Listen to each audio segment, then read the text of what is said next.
Hey, good morning, guys. What's going on? It is early in the morning. It's 7:15, and I decided to go out and go and get some exercise. It's they say health is wealth, but that's not true, because health is more important than wealth. Because if you don't believe me, then ask a really rich man, which would you rather have? Your money or your health back? Ask a really rich man on his deathbed, which would you rather have, your health or your money? And he would give up every penny of that money to get his health back, to get his youth back. So never let anybody tell you that health is wealth. Health is more important than wealth. Never let anybody tell you that time is money. Time is more valuable than money. Because I've lost money. I got money back. Never got time back. You can't get time back. So when you get rich, don't let people waste your time, and don't let people destroy your health. Those are things that money cannot buy, and those are going to be your most valuable assets. But anyway, I don't know if anybody saw this. My friend Tierra KJ Williams out of Iran. Wow, that is so cool. Nice to see you. I didn't know I had anybody watching from Iran. I didn't know Iran had kind of open Wi-Fi and all that. Anyway, so I woke up this morning, and my friend out of LA, a really talented actress named Tierra KJ Williams. Everybody should follow her, by the way. She's really good. She sent me some articles about Jonathan Majors. And, woo, buddy, that brother is having some problems. His manager just dropped him. I don't know if y'all saw that. His longtime manager dropped him, which is a very bad signal to the world. When people start dropping you, that ends up making people... Sorry? Oh, look at that. Wow, I did not see all those deer. Oh, they're not dangerous, are they? Oh, okay. Let me take a picture of this. Look at this, y'all. Look at all these deer. Just sitting there posted up. This lady interrupted my live stream. I'm like, white lady, why are you talking to me? And she pointed out these, look at this. They're like across the street from me. There's 5 of them. Now, deer, they won't attack you. Look, they staring right at me. How crazy is that? How about that for like a morning interruption? That's so cool. Wow. Well, I'm not gonna mess with them. Look, don't start none, won't be none. I will fight a deer. I will fight a deer and a disabled duck and have no regrets. Anyway, so Jonathan Majors, so she sent me this thing with Jonathan Majors where his manager just dropped him, who is like his longtime manager, which that is a very bad signal when somebody who's been riding with you since forever is like, I got to get away from this dude. That doesn't just hurt him, it hurts his reputation. It's almost like a man gets in a scandal and they always ask his wife to, if he's in a scandal like another woman, they'll try to get his wife to come to the press conference to show that she has solidarity with him. And when his wife doesn't show up, people start to say, oh, well, there must really be something going on because his wife isn't standing by him anymore. So Jonathan Majors kind of just lost his entertainment version of his wife. His manager, who's, right at the peak of his career, right when he's taken off, his manager's like, I don't want any parts of this anymore. That's a big deal, because a lot of managers would do anything to get a chance to manage somebody like Jonathan Majors. Yeah, and I think his publicist dropped him. I know he got dropped from the Met Gala. The Met Gala is like the weirdest shit on earth anyway. I wouldn't go to that weird stuff. People come out dressing like clowns and the Phantom of the Opera and and ballerinas and Cleopatra and all that. I'm not into, the Met Gala is stupid. No matter how famous I ever got, I would never ever in 10 million years go to the Met Gala. I would not go. And my wife, fortunately, I married a black woman who would completely understand that, and she wouldn't want to go either. She probably think the dresses were pretty, but she'd be like, I don't want to go to any of that weird stuff. It comes off strange. So anyway, so he's got some challenges, and what's crazy to me is I was looking, I said, well, what's the status of his situation with the charges? And he hasn't been charged with anything. I mean, well, he's been charged, but nothing's like, no concrete evidence has come out yet. Like, nothing has come out to say he definitively is an abuser. It's just an accusation. It's just an accusation. And that is really a problem. It's not just a problem for me as a black man. I mean, there's the racial element for sure. But even if you analyze this purely as a financial issue, white people and racism are a massive risk factor in the wealth building process of black people if you're not careful. Remember, all throughout history, white people have watched you build stuff up just so they can tear it down and take it away.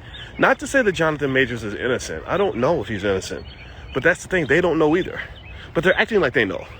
Why? Well, because white people kind of become your economic gods. They give it and they take it away. They brought you in this world, they can take you out. They made your career, they can take it away. That's how they see themselves, and that's what happens in Hollywood. That's why I don't want to operate in that space. I feel sorry for my friends in Hollywood. I have black friends that are in LA that are super talented. Every time I go to LA, I did it, my last event. I'm going to be in Houston this weekend for a Black Wealth Boot Camp on the 21st and 22nd. The link's in the bio if you want to join us. But and Willie D, actually, from the Ghetto Boys, my homeboy, he was in my wedding. He's my buddy. I'm actually going to go on his podcast, Ghetto Boys Reloaded, too. So feel free to check that out. I love Willie D and Scarface. Those are the cool dudes. And I grew up on Scarface's music, Willie D's music, and and I look forward to seeing them. But anyway, so, you know, when I was in LA, every time I go to LA, I always run into actors, actresses, writers, directors, producers, filmmakers, everything else. And it's like they're really trying hard to impress these white and Jewish people and begging them to give them opportunities. And I feel bad for them because I'm sitting there thinking, this is so sad because you're so much more talented than the people that you're trying to please. You're so much more capable. You're a black woman. You got so much black girl magic. My daughter's an actress, and she's an actress, singer, dancer, all that stuff. And I said, you got all this black girl magic flowing from you. I don't ever want to see you out here doing desperate things just to get an opportunity from some scumbag just because he got a little bit of money, a little bit more money than you. I don't want to see you on no casting couch. I don't want to see you degrading yourself. I don't want to see you playing roles that are going to embarrass you and embarrass the family. I don't want to see you in a desperate situation. And also part of my job as a father is to help protect you from that too. Not just by teaching you, but by making sure we're financially prepared. So you ain't out here, degrading yourself in order to just get a stupid opportunity that doesn't mean shit anyway. They use black people out there in LA, and it's sad, so, but that's their empire. They built that, that's why we also make our own movies. We've made several movies in this space, and in case you don't know, they've been seen by millions of people. We did that shit. That's what we do. That's why we don't beg for anything. We got a new movie coming out that's literally going to be awesome. It's called B1 the Movie, and it's got like so many awesome people in it. Nuri Muhammad, who is it? Nuri Muhammad, Riza Islam, my boy from the group that did the Arrested Development speech from Arrested Development, who's an excellent commentator, by the way, not just a great rapper. Who else? There's so many other great people in it. D1 is in it. Julian Gordon is in it. I'm in it. Rick Mathis is the filmmaker. I forgot, there's a bunch of other people. I haven't even named like half the people that are in this movie. Because we literally just loaded up the truck and got the most interesting, intelligent black people we could find who are strong enough to walk away from mainstream nonsense and put them in a film. Now, is Vicky Dillard in it? I don't know if Vicky's in this one. I gotta check. She could be in it though. I could be. I only saw I watched a preview of it last night, and I was really super impressed. Anyway, like, to me, that's our effort to do what Jewish people have done. I read a whole book called How the Jews Invented Hollywood, an empire of their own. I was so impressed with what they did, and I said, oh, black people can do this.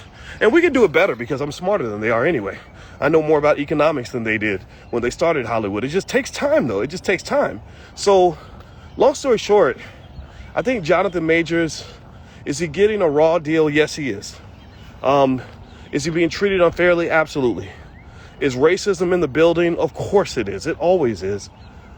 But don't look at it in a defeatist way. You can't look at it like, oh man, every time we do something good, white people take it away. That ain't right. Don't be no punk. Don't be a bitch about racism. Don't run around whining and crying about it. People don't like each other. Some groups take care of themselves. That's it. Jewish people take care of Jewish people. Asian people take care of Asian people. They don't care about you, just like you don't care about them.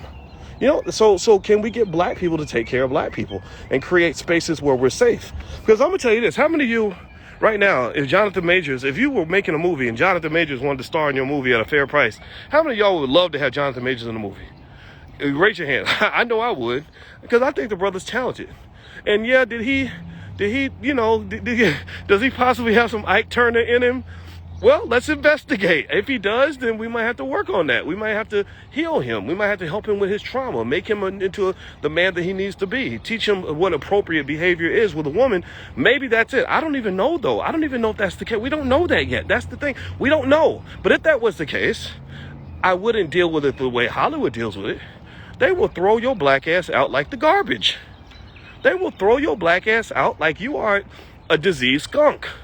Like, literally, this man his last two movies made a combined total of $775 million, almost $1 billion, and he's barely getting started.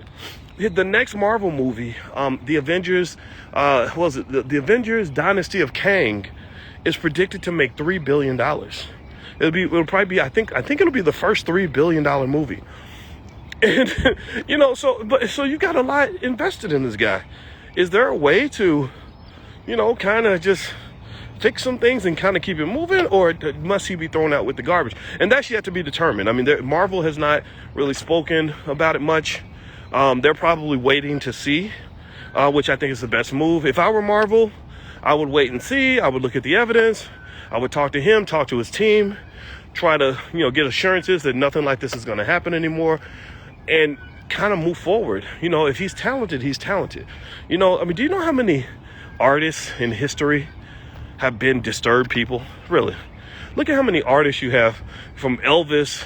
Elvis was a child molester, basically. They didn't really talk about it, but he was serenading like 14-year-old girls. so I'm not saying that it's okay. I think the part of the poison of Hollywood and fame is that you don't get the treatment that you need. You have a bunch of yes people around you, and they enable you. Whatever vice is destroying your life, they will enable that. If you're on drugs, they'll get you more drugs. If you sleep with young girls or young boys, they'll get you more young boys, more young girls. Parents will show up and offer themselves. Did y'all see? I don't know if y'all saw that, but there was the testimony where one of the little girls in the R. Kelly thing, her mama was sending her text messages when she was 16 talking about, like, make sure you look sexy, sit on his lap, seduce him, stuff that no normal mother would say to her child. And not to say that this represents all the parents, of course, and not to say that R. Kelly's not responsible for R. Kelly's choices, but it takes a village to destroy a child. It takes a village to rape a child in some cases. Let's just be clear. With R. Kelly, he wasn't the only accomplice. He had other people that were directly involved in all of this. And because it's Chicago, I live in Chicago, man. There's so many people that will sell their soul and sell their children for a little fame. And it's very, very sad, because they think that it comes with all this money, this instant money and everything else. Do you know how many entertainers I know and famous people I know who are broke? I've worked with well-known people very closely, and I was stunned by the fact that I made so much more money than they did. I remember sitting there with one actor, a Hollywood actor, and if I said his name, you would know him because he's been in big movies. And I was doing a movie, and somebody said, "Oh, I know this person. He'd like to be in the project." I was like, "Oh, wow, okay, cool." I met him in L.A. I was staying like in some bougie part of L.A., Wilshire Boulevard or something, where the Kardashians live. And so he comes up to meet with me, and he was so desperate for that job. He was so desperate for that money, and we were trying to make a deal. And the whole time he was talking really fast, and his legs were shaking the whole time underneath the table. And I was looking at him, and I said, "Oh my God, this dude is on drugs. He is a crackhead. He needs money for crack." And I remember he called me, and he went to some Hollywood party. This is a famous dude. Like, he's like more than like 90s famous. Like if you watched anything in the 90s, you know who this guy is. And he called me and he tried to like do crackhead shit. You know, crackheads will do stuff that they think is really clever, but it's really stupid because they're on drugs and they don't understand, you know, like crack logic doesn't apply in the real world. So he called me and he's like, yeah, I went to such and such a party. He would name drop a lot, you know, and he's like, oh yeah, I went to such and such's party and she lost her diamond necklace and I found it and she told me I could keep it. Can you believe that? She told me I could keep it. I'm like, okay, well, why are you telling me this? I just met you yesterday and I don't really care. And then he calls me the next day. He's like, hey, or he texts me. He's like, hey, you know, this is worth $80,000. Would you like to buy it for $5,000 or something stupid like that? And I'm like, no, thank you. But I just really was kind of fascinated by how this person, everywhere they go, like if you saw them in the mall in like Iowa or Atlanta, you would think that this person was wealthy. You would think they were doing Hollywood stuff. You would think that they were a big deal. And he wasn't. He was like desperate for opportunities and on drugs and sitting there like trying to kiss my ass to get like whatever little money we were going to pay him. We weren't going to pay him no Hollywood money because we don't do that. But, you know, I was really kind of, it takes away the illusion, right? Hollywood is the Wizard of Oz for most of the people there. It's not, I mean, for Jonathan Majors, I think his life, he was going to make some bread. Jonathan Majors, if he can get past this scandal and stay out of trouble, could easily become a billionaire from the opportunities that will likely emerge for him, because I think that he was becoming like the next Denzel Washington. That's what I saw. I saw Denzel vibes with this brother. He's so good, so talented, and he deserves all that because he's so, I saw him in Ant-Man and said, woo, this brother, man, he's really doing a good job. You know, I saw him in Creed. He was good in Creed, better in Ant-Man than Creed, but good in both. He was good in both.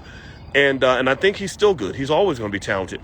But what's interesting is I'm curious to watch how white people react to this scandal. I think that it's a reminder that you got to warn your sons. Every black man should have his own business.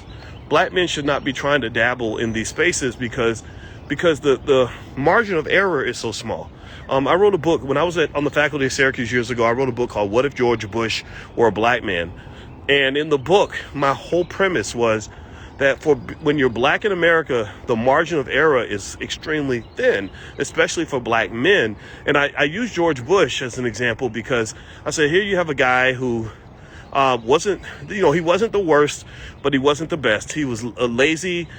He got in trouble. He used a little drugs. He didn't do well in school, but he became president. I said, now, statistically speaking, if he were a black man and did all those same things, he'd have a very good chance of being dead or in prison. He wouldn't, forget White House, he wouldn't even be in anybody's house. He'd be in the big house, you know, and I think that's the challenge you have. So black men have to stay out of. Oh, I don't know if you guys can hear me anymore. My audio usually goes out when my phone does that. So let me head on. I know you can't hear me. I'm gonna get on out of here. You guys have a good day, and I'll check in with you a little bit later. Hold on.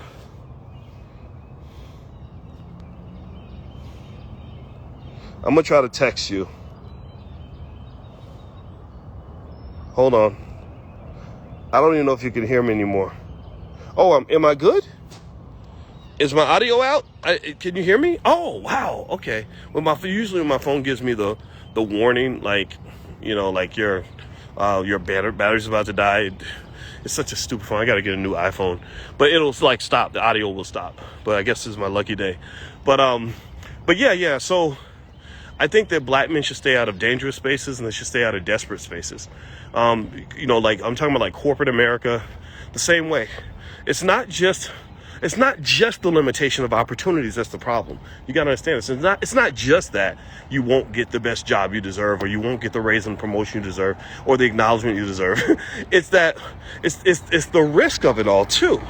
It's the risk that if you do get those things, they could take that shit away in a second.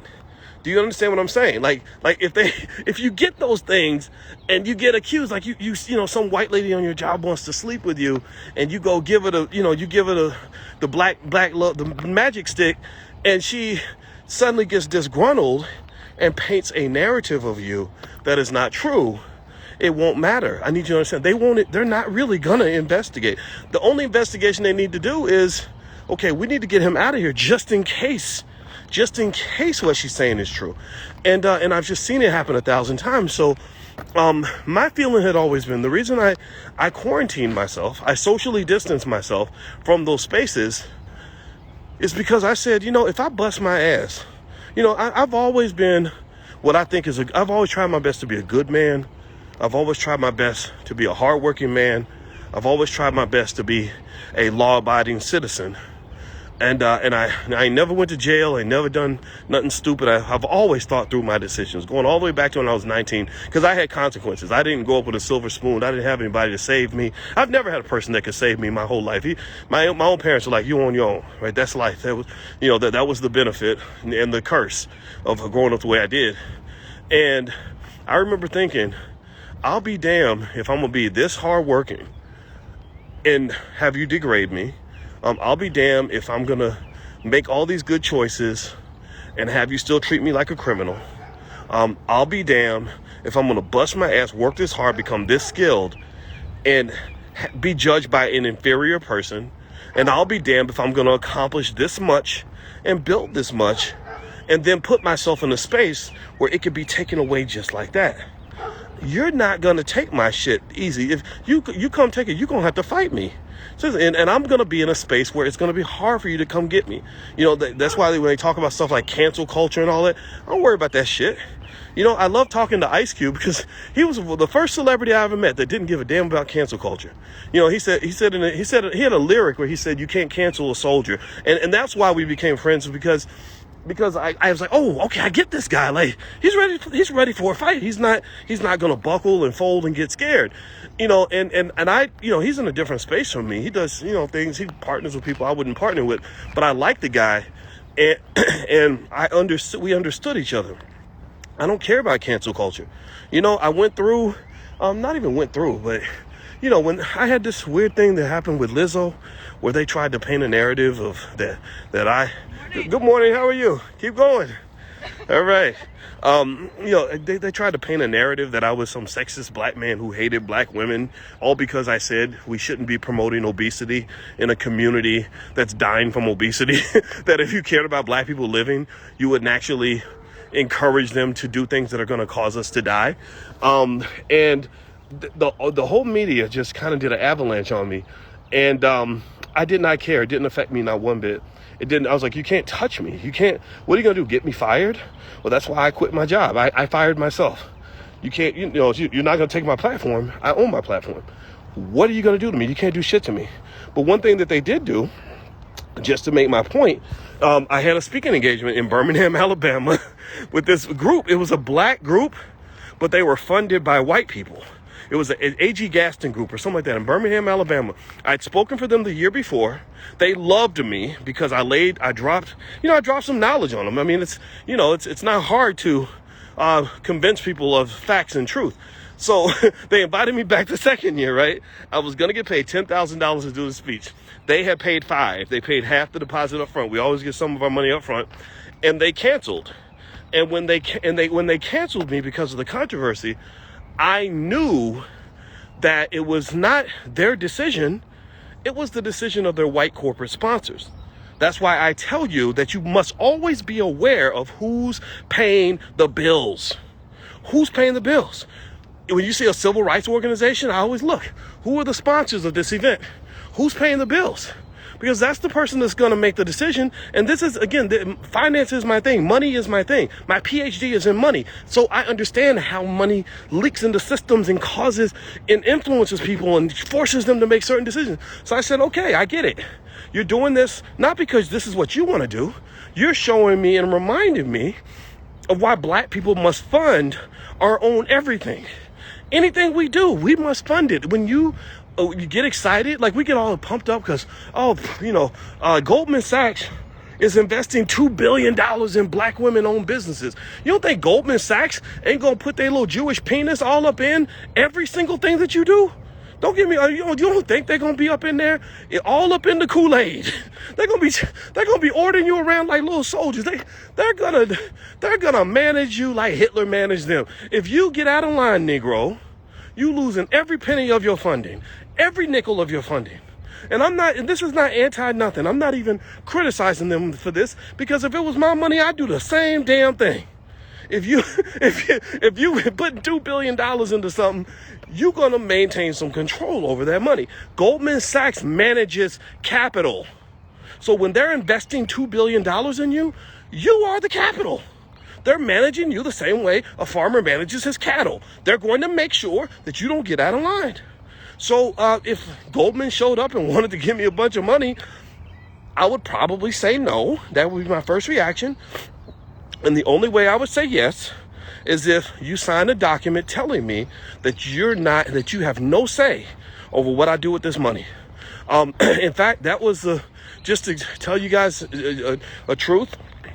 When I had a conversation with Kanye West, he wanted me to help him with some Adidas stuff. He wanted me to help him get black people to boycott Adidas or something. I was like, that's silly. I don't see why they would do that. Like, what are you doing for the black community? That's what I asked. I just said to him the same thing I said to the Obama administration.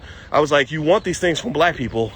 What are you doing for them? We don't do celebrity worship up in here. Show me something that you're doing, and I will tell people the truth. Show me something that you're building for them, and I will come back and tell them what you built. And then intelligent black people, those are the ones I mess with. I don't rock with, ignorance is not fun for me. It pisses me off. So I said, intelligent black people will say, oh, he's doing this for us, so we'll show up for him. So what I told him was, I said, we sent him a proposal. We said, since you spent $2 million on your daughter's birthday party, we want $10 million to build financial empowerment centers all across this country, and we'll name them after your mother, Donda. You'll get all the credit. I don't need any credit, but I will then go tell the community what you did, and then we'll come back and talk about what they can do for you. And that he wasn't so interested in that. We that was when the conversation kind of ended, because and then I also said, if I do this, the money needs to be put into an escrow account that you can't touch. I don't want you to be able to come back and take this money back because you got mad that day or had a temper tantrum. It has to be I'll account for every penny. I know how to make money. I don't need any of your money. I said, I don't want one nickel of your money. I promise you, I don't need a consulting fee, none of that. I just want this to go to the people. And that wasn't of, so much interest to him. And I wasn't mad. I said, I mean, man, Adidas was sending you a check for $40 million for every 2 months. And you could fund an HBCU you could literally fund your own HBCU every 3 or 4 months if you wanted to. You could fund 3 or 4 HBCUs a year for the next 100 years with that kind of money.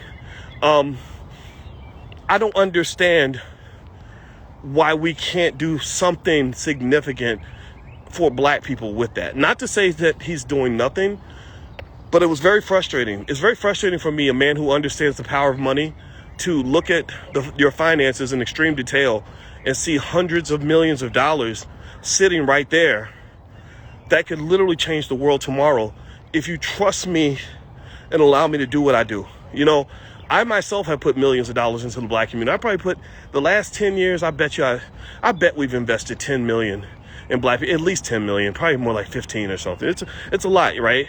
And we did it independent. We didn't get any support, any whatever. And I was like, man, if I had a fraction of what some of these people get in terms of money, there's so much that we can do, and so the power of the money is important. Access to the capital is important, but you got to think about who you're getting the money from and who's really controlling those purse strings. And so I wouldn't take that Goldman Sachs money unless it came with a clear condition that says you cannot interfere with anything that I do. If that's the case, then cool, let's do business. But if you're up in here talking about that we're doing a quote unquote partnership, but you're the only one paying bills, that ain't no damn partnership. That's going to be a motherfucking dictatorship. I need y'all to understand that. Excuse my French. I only cuss on special occasions now. I'm trying to cut down.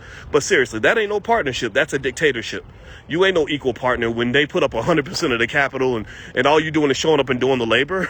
That's just like that's a fancy type of slavery, really. I mean, it doesn't mean that what you're doing is worthless. It doesn't mean you can't help people. It doesn't mean that good can't come out of it. But that's not, in my view, the purest form of power, freedom, and independence. And I think that it's important for us to understand that.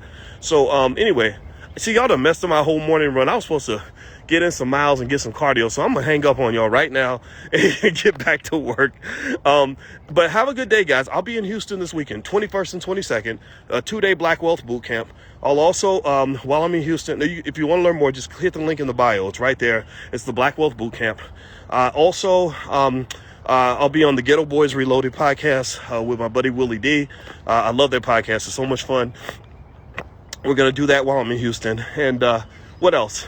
Oh, and don't forget, my new book, The 10 Commandments of Black Economic Power, is on Amazon. It's a bestseller. We did this independent black, 100% black owned. We're getting this done. And one more thing. Oh, we got a movie coming out called B1 the Movie. Rick Mathis is the director. Nuri Muhammad's in it. Rizza Islam. So many great people are in it. And I think you're going to like it. I saw the first 30 minutes of it last night.